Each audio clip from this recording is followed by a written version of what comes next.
بسم اللہ الرحمن الرحیم۔ اللہ تبارک و تعالی کے عظیم نام سے ابتدا کرتے ہیں جو بہت مہربان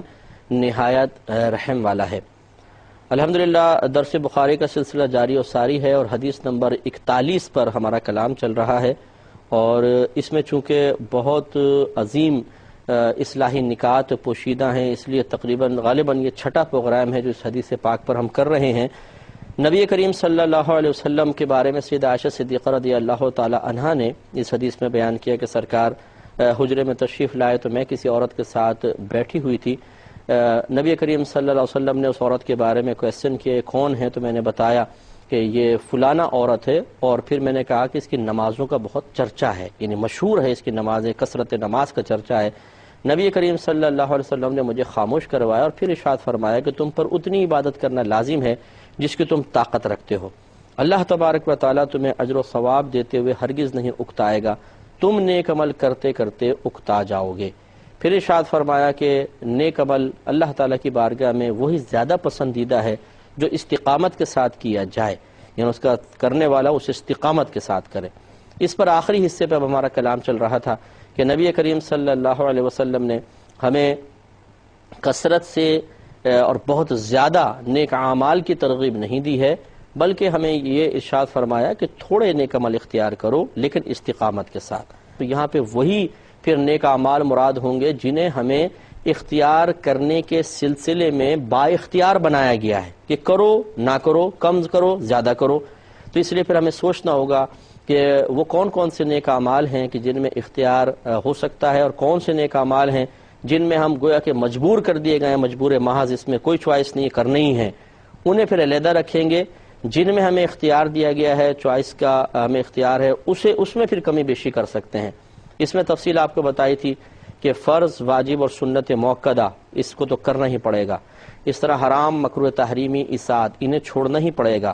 باقی اس کے بعد جتنے بھی ہیں ان میں یہ معاملہ ہے کہ کریں تو بہت اچھا ہے، نہیں کریں آپ کوئی بات نہیں، گرفت نہیں ہے۔ ان میں کو اگر اختیار کریں تو پھر اس طرح اختیار کریں کہ جو ہم پر گرا نہ گزرے، طبیعت میں ملال پیدا نہ ہو، اور مصروفیت ہو یا فراغت ہو انہیں ہم استقامت کے ساتھ کر سکیں۔ یہ ہم آپ کو سمجھا رہے تھے، اور آخر میں جو ہماری بات چل رہی تھی وہ یہی تھی کہ بہت زیادہ نیک اعمال کو دیکھ کر متاثر ہونے کی ضرورت نہیں ہے، بہت زیادہ نیک اعمال اختیار نہ کرنے کی بنا پر احساس کمتری میں مبتلا ہونے کی ضرورت نہیں ہے، بہت زیادہ کسی کے نیک اعمال کو دیکھ کر بزرگی کا معیار بنانے کی ضرورت نہیں ہے کہ آپ اس کو معیار بنا لیں تو اس کے مقابلے میں کوئی آپ کو بزرگی نظر نہ آئے، بلکہ اصل چیز علم ہوتا ہے۔ جس کے پاس آپ کثرت سے علم دیکھیں اللہ کی بارگاہ میں وہ بڑا بزرگ ہے، چاہے آپ معاشرے میں اس کی وہ عزت اور وقار دیکھیں نہ دیکھیں، لوگ اس کے پیچھے بھاگ رہے نہیں بھاگ رہے، لوگ اس کی تعظیم کر رہے نہیں کر رہے، یہ ایک الگ چیزیں ہیں، یہ اللہ کے نزدیک معیار ہے ہی نہیں۔ کہیں حدیثوں میں، قرآن میں یہ نہیں ملے گا جس کے پیچھے زیادہ لوگ بھاگیں گے وہ اللہ کے نزدیک بزرگ ہے، جس کے زیادہ ہاتھ چومے جائیں گے وہ اللہ تعالیٰ کی بارگاہ میں بہت بڑا ولی ہے، جس کے لیے لوگ تعظیماً کھڑے ہوں گے اس کا ہی مقام اللہ کی بارگاہ میں بلند ہے، نہیں۔ اگر ہے تو ہم بھی آپ کے سامنے موجود ہیں، کوئی پیش کر کے بتائیے۔ اگر کوئی معیار بزرگی نظر آئے گا، سب سے بڑھ کر وہ معیار ہے علم۔ جیسے میں نے پچھلی دفعہ آپ کو عرض کیا تھا کہ نبی کریم صلی اللہ علیہ وسلم بیت المقدس تشریف لے گئے، سفر معراج ہے، اور تمام انبیاء علیہ السلام پیچھے کھڑے ہیں، سرکار صلی اللہ علیہ وسلم مصلی پہ جلوہ افروز ہوئے۔ وجہ اس کی کیا ہے؟ وصف علم۔ اور اسی طرح ترمذی کی روایت بھی بارہا آپ کی خدمت میں پیش کی، ایک دفعہ پھر موقع کی مناسبت سے عرض کرتے ہیں کہ صحابہ کرام علیہم رضوان آپس میں بحث کر رہے تھے، نبی کریم صلی اللہ علیہ وسلم تشریف لائے تو دریافت فرمایا کہ کس چیز کے بارے میں بحث کر رہے ہو؟ عرض کیا رسول اللہ صلی اللہ علیہ وسلم ہماری بحث اس بارے میں ہے کہ بنی اسرائیل میں دو شخص تھے، ایک عابد تھا لیکن جاہل، یعنی اس کے پاس اتنا علم نہیں تھا، اور دوسرا عالم دین تھا۔ عابد تو دن میں روزے رکھتا تھا اور رات کو اٹھ کے نمازیں پڑھتا تھا، جبکہ وہ عالم صرف فرض پورے کرنے کے بعد لوگوں کو علم سکھاتا تھا۔ ہم میں بحث اس بارے میں ہے کہ ان میں سے افضل کون ہے؟ نبی کریم صلی اللہ علیہ وسلم نے ارشاد فرمایا کہ اس عالم کو اس عابد پر ایسی ہی فضیلت حاصل ہے جیسے مجھے تمہارے کسی ادنا شخص پر حاصل ہو۔ اب آپ اندازہ کریں کہ نبی کریم صلی اللہ علیہ وسلم یہ کہنے کا مقصود یہی ہے کہ جب تم میری اور ایک ادنا شخص کی بزرگی کے درمیان فرق کو نہیں جان سکتے، اس لیے کہ مجھے اللہ نے کتنی عظمت دی ہے، اس کا کیسے کوئی اندازہ کر سکتا ہے کہ ہم معیار مقرر کریں کہ اتنے پرسنٹ، اتنے فیصد، نہیں، اندازہ ہی نہیں کر سکتے۔ تو اس کا مطلب یہ ہوا کہ جو صاحب علم ہے اسے عابد پر اتنی فضیلت حاصل ہے کہ تم اس کا اندازہ ہی نہیں کر سکتے۔ اب ہماری سوچیں آپ دیکھ لیجئے کہ ایک آپ کے نبی معیار پیش کر رہے ہیں، ایک اللہ تبارک و تعالی معیار پیش کر رہا ہے، جیسے کہ سورہ بقرہ میں اللہ تعالیٰ نے آدم علیہ السلام کو تمام چیزوں کے اسما سکھائے، فرشتوں کے سامنے ان چیزوں کو پیش کیا، ان کے نام بتاؤ، کہا کہ اللہ تعالیٰ ہمارے پاس تو اتنا ہی علم ہے جتنا تو نے ہمیں دیا۔ اللہ تعالیٰ نے حضرت آدم علیہ السلام سے فرمایا کہ آپ ان چیزوں کے نام بتائیں، تمام اشیاء کے آپ نے نام بتائے۔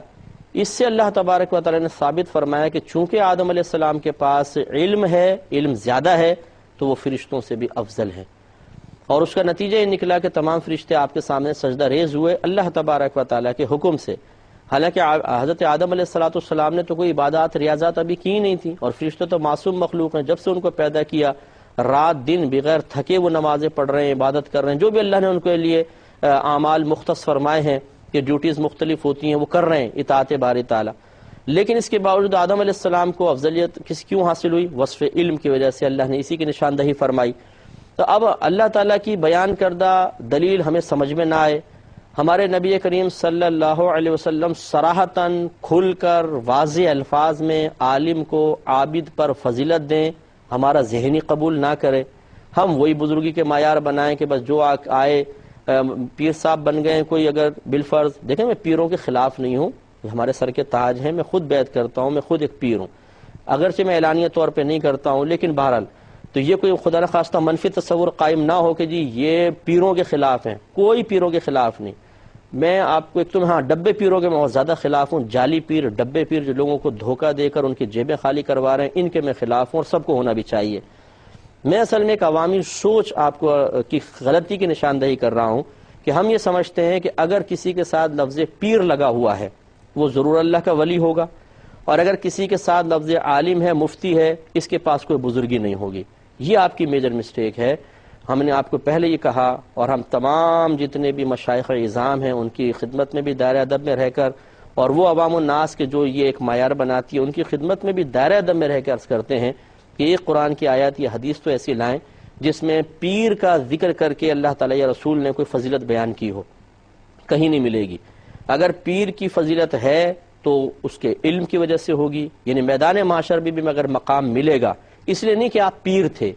اس لیے ضرور ملے گا کہ وہ عالم ہوں یا مفتی ہوں یا یا مبلغ ہوں یا لوگوں کی اصلاح کا وہ سبب بن رہے ہوں۔ اس وجہ سے ان اوصاف کی وجہ سے وصف پیر جو ہے وہ بزرگی کے لیے کوئی کافی نہیں ہے۔ مثال کے طور پہ ایک آدمی نمازیں نہیں پڑھتا، فاسق فاجر ہے، گالیاں بکتا ہے، لیکن پیر بن کے بیٹھ گیا ہے، تو اگر پیر کی وجہ سے انسان کو مقام ملتا تو اس کو بھی پھر ملنا چاہیے کہ چلو اور کچھ نہیں تو پیر تو ہے، لیکن ایک بھی اس کو مقام نہیں ملے گا، اس کے لیے تو آخرت میں سخت گرفت ہوگی اگر اللہ تعالیٰ ناراض ہوا تو۔ اس لیے وصف پیر کوئی ایسی بات نہیں ہے۔ خلاصہ کلام یہ ہے، چاہے وہ پیری کی وجہ سے ہو، چاہے اور کسی دیگر اوصاف کی وجہ سے ہو، اگر ہم کسی سے سلسلہ عقیدت قائم کر رہے ہیں اس میں کوئی حرج نہیں ہے، کر سکتے ہیں، لیکن جب آپ ایک بزرگی کا معیار قائم کریں گے اس میں اولین چیز علم ہوتی ہے۔ علم ہے تو بزرگی ہے، علم اگر نہیں ہے تو یاد رکھیے کہ پھر وہ بزرگ نہیں ہو سکتا، کیونکہ علم سے ہی بزرگی حاصل ہوتی ہے۔ نبی کریم اللہ تبارک و تعالیٰ نے، نبی کریم صلی اللہ علیہ وسلم نے، ہمارے اکابرین اسلام نے علم کو ہی بزرگی کا معیار قرار دیا ہے۔ ہاں اگر کسی میں دو وصف جمع ہو جائیں کہ علم بھی ہو اور پھر بزرگی بھی ہو، تقوی پرہیزگاری بھی ہو، تو نور علی نور ہے۔ جیسے سب سے پہلے ہمارے نبی کریم صلی اللہ علیہ وسلم کے ذات اقدس، دونوں چیزوں کا مجموعہ، صحابہ کرام، پھر تابعین، پھر جتنے بھی اولیاء اعظام آئے ہیں، یاد رکھیے کہ کوئی اللہ کا ولی غیر عالم نہیں ہوگا، جاہل ولی بن ہی نہیں سکتا ہے۔ ہاں یہ ضرور ہے کہ ہر عالم اللہ کا ولی نہیں ہوتا، لیکن ہر ولی عالم ضرور ہوگا، جاہل تو ولی ہو ہی نہیں سکتا ہے،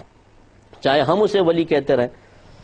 اور اسی طرح سیدنا شیخ عبد القادر جیلانی رضی اللہ تعالی عنہ، جن کو تمام یعنی صحابہ کو چھوڑ کر اور اجلہ بڑے تابعین کو چھوڑ کر باقی جتنے اولیاء ہیں جو اصاغر تابعین ہیں اس پر متفق ہیں سب کہ سیدنا شیخ عبد القادر جیلانی رضی اللہ تعالیٰ عنہ افضل ہیں. یہ بہت بڑے عالم اور بہت بڑے مفتی تھے. تو معلوم یہ ہوا کہ بزرگی میں، تقوی پرہیزگاری میں، ایک شیخ و مشائخ ہونے میں، مشائخ میں سے ہونے میں، ایک پیر ہونے میں اور عالم اور مفتی ہونے میں کوئی ٹکراؤ نہیں ہے. یہ ہمارے ہاں مطلب ایک عجیب صورتحال پیدا ہو گئی ہے کہ جی یہ کون ہے، جی پیر صاحب، اور یہ کون ہے، عالم.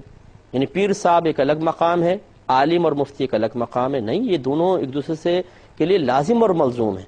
سب سے بلکہ افضل یہ ہے کہ جو عالم دین ہو، صاحب علم ہو، اس کے پاس جتنی وسعت علمی ہو، اسی سے تعلق عقیدت قائم ہو، تو بہت بہتر ہے کہ ہر طریقے کی گائیڈ لائن بھی آپ کو ملے اور روحانی لحاظ سے بھی آپ کی ترقیوں کے امکانات ہوں. خالی جاہل کو قبول کر لینے سے تو انسان ہلاک ہوتا ہے. اس لیے ہم بار بار یہ بات عرض کرتے ہیں، اور یقیناً بہت سو کو ناگوار بھی گزرتی ہوگی کہ جو جعلی قسم کے پیر بن کر بیٹھ گئے ہیں، وصف علم ہے نہیں، اور مریدین کو بیچارے گمراہ کر رہے ہیں، ان کو مریدین کو الٹی سیدھی تعلیمات ان کو دیتے ہیں جو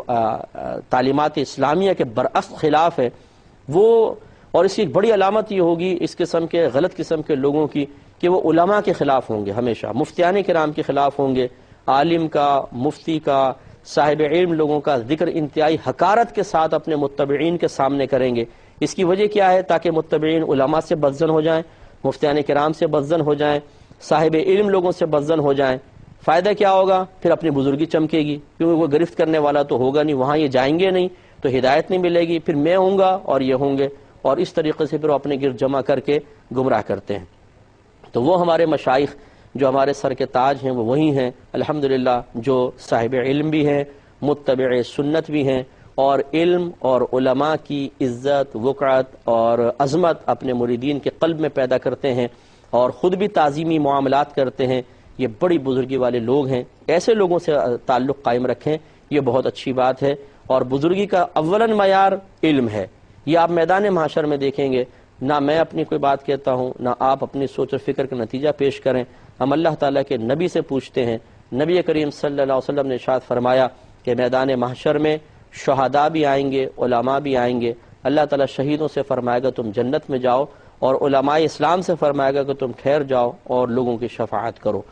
اور یہ بھی حدیث میں آیا، نبی کریم صلی اللہ علیہ وسلم نے ارشاد فرمایا کہ جنت میں سب سے اعلیٰ مقام انبیاء علیہ السلام کا ہوگا، اور اس کے بعد دوسرا درجہ علماء اسلام کا ہوگا، علماء ہوں گے. تو یہ اسی طرح جب نبی کریم صلی اللہ علیہ وسلم نماز پڑھایا کرتے تھے تو آپ حکم فرماتے تھے کہ سب سے زیادہ صاحب علم لوگ میرے سب سے زیادہ قریب رہیں. تو پہلی صف میں سب سے زیادہ صاحب علم لوگ ہوتے تھے، پھر اس کے بعد دوسرے، پھر تیسرے، پھر چوتھے.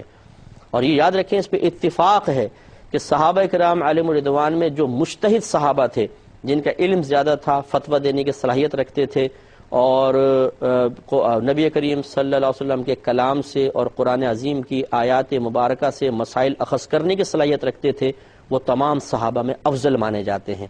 وہاں پر بھی افضلیت کا معیار کثرت عبادت نہیں تھی، ورنہ ابو ذر غفاری رضی اللہ تعالیٰ عنہ شاید بزرگ قرار پاتے کہ عمر بھی بڑی طویل تھی آپ کی، اور بہت زیادہ خلوت نشین بھی تھے، کثرت سے عبادات بھی کرتے تھے. لیکن صحابہ کرام علیہم الرضوان کی اگر آپ معیار بزرگی دیکھیں گے، یعنی تفاوت بزرگی کے اندر، تو جو سب سے زیادہ صاحب علم تھا وہ ان کے نزدیک سب سے زیادہ افضل کہلاتا تھا. اسی طریقے سے امام اعظم ابو حنیفہ رضی اللہ تعالیٰ عنہ پہلے مناظرے کرتے تھے، اور ریاضت بھی بہت زیادہ امام اعظم کی ہے، بہت زیادہ کثرت سے آپ نے عبادات بھی کی.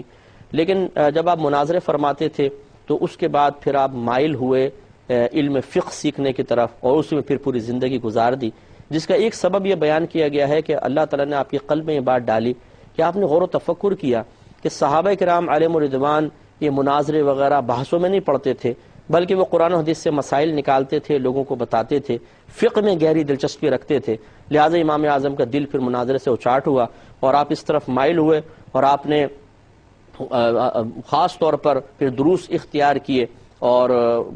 علم حاصل کر حضرت حماد رضی اللہ تعالیٰ عنہ کے درس میں خاص طور پہ آپ شریک ہوئے، ان سے اکتساب فیض کیا. امام جعفر صادق رضی اللہ تعالیٰ عنہ کی خدمت میں 2 سال تک رہنا بھی آپ کا ثابت ہے، باقاعدہ اکتساب فیض کرنے کے بعد. اور پھر آپ ساری زندگی مسائل میں لگے رہے، مسائل کی قرآن حدیث سے مسائل نکالنا، آسان کر کے لوگوں کے سامنے پیش کرنا. میں دریافت کرتا ہوں دائرہ ادب میں رہ کر، کیا کوئی امام اعظم ابو حنیفہ رضی اللہ تعالی عنہ سے بڑھ کر آج کے دور میں پیر صاحب ہو سکتے ہیں، حالانکہ اگر آپ بعد کے مشائخ کی عبادات اور ریاضات کے تذکرے دیکھ لیں تو وہ شاید امام اعظم رضی اللہ تعالیٰ عنہ کی عبادات کے اندر آپ کو نظر نہیں آئیں گے، لیکن وصف علم، بزرگی، تابعین ہونا، نبی کریم صلی اللہ علیہ وسلم کے زمانے مبارکہ سے آپ کے زمانے کا قریب ہونا، یہ چیزیں بزرگی کے لیے کافی ہیں، سب سے بڑھ کر وصف علم ہے۔ تو خلاصہ کلام یہ ہے، اتنی لمبی بات کرنے کا مقصود یہ ہے کہ کثرت عبادات کوئی کمال نہیں ہے، اس کے اوپر آپ اتنے توجہ نہ کریں، بلکہ چاہے تھوڑا ہی نیک عمل اختیار کرنے کا موقع ملے استقامت سے کریں اور اپنے علم کو بڑھائیں۔ اتنے لمبے لمبے وظیفے، جیسے بعض لوگ کہتے ہیں جی آپ فجر کے بعد جی میں 5000 دفعہ فلاں وظیفہ پڑھتا ہوں، ظہر کے بعد 1000 دفعہ، عصر کے بعد 500 دفعہ، مغرب کے بعد وہ فلاں وظیفہ 300 بار پڑھتا ہوں، اور عشاء کے بعد پھر وہ وظائف بتاتے میں اتنے 1000 دفعہ یہ پڑھتا ہوں، 500 دفعہ یہ پڑھتا ہوں، 400 دفعہ یہ پڑھتا ہوں، 7000 دفعہ یہ پڑھتا ہوں۔ ارے بھائی سارا دن تو آپ نے وظائف میں نکال دیا، اچھا علم کب سیکھتے ہیں؟ علم کو تو ٹائم ہی نہیں ملتا۔ بہت افسوس کی بات ہے کہ جو انسان کی بزرگی کے لیے چیز کافی تھی اور جو انسان کو ذرے سے آفتاب بنا دے، اس کو تو آپ نے ایک سائڈ پہ رکھ دیا اور اپنا قیمتی وقت ان وظائف میں آپ نے لگا دیا۔ وظائف کوئی بری چیز نہیں ہے، میں نے آپ کو عرض کیا، لیکن آپ قیمت کا بھی تو معاملہ دیکھ لیجئے کہ ایک اگر بزنس میں آپ کو 10 منٹ کے اندر 1 لاکھ کا نفع ہو اور ایک بزنس کے اندر آپ 4-5 گھنٹے لگائیں اور تب بھی آپ کو مثال کے طور پر پر ڈے 4000 5000 6000 کا نفع ہو، تو کون سا بزنس آپ کرنا چاہیں گے؟ سمجھدار آدمی تو وہ ہے کہ 10 منٹ کے کام کے بعد 20 منٹ کے کام کے بعد لاکھوں روپے کمائے، یہ ہے سمجھداری کی بات۔ لیکن ہمارے ہاں یہ ہے کہ وظیفوں کے اندر بیٹھے ہوئے آنکھیں بند کر کے لگے ہوئے ہیں، 5-5 ہزار دفعہ وظیفے پڑھ رہے ہیں، جی کتنے دیر میں ختم ہوتا ہے؟ 2 گھنٹے میں۔ اچھا کتنے درجات بلند ہوئے؟ آپ کو پتہ ہے ان وظیفوں سے کتنے ہوتے ہیں؟ معمولی سے درجات بلند ہوں گے، یعنی اس کے علم کے مقابلے میں۔ اس کے برعکس اگر آپ یہ 2 گھنٹے وصف علم حاصل کرنے میں اپنے اندر وصف علم کے اضافے کے لیے عمل کرتے تو پتہ نہیں کہاں سے کہاں پہنچ جاتے۔ اس لیے سمجھدار انسان، بہت زیادہ سمجھداری کی ضرورت ہے۔ سمجھدار انسان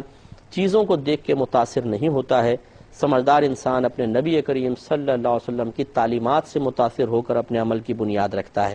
اور پھر وہ ان چیزوں کے منفی اثرات کو قبول نہیں کرتا۔ کون کیا کہہ رہا ہے، کیا کر رہا ہے،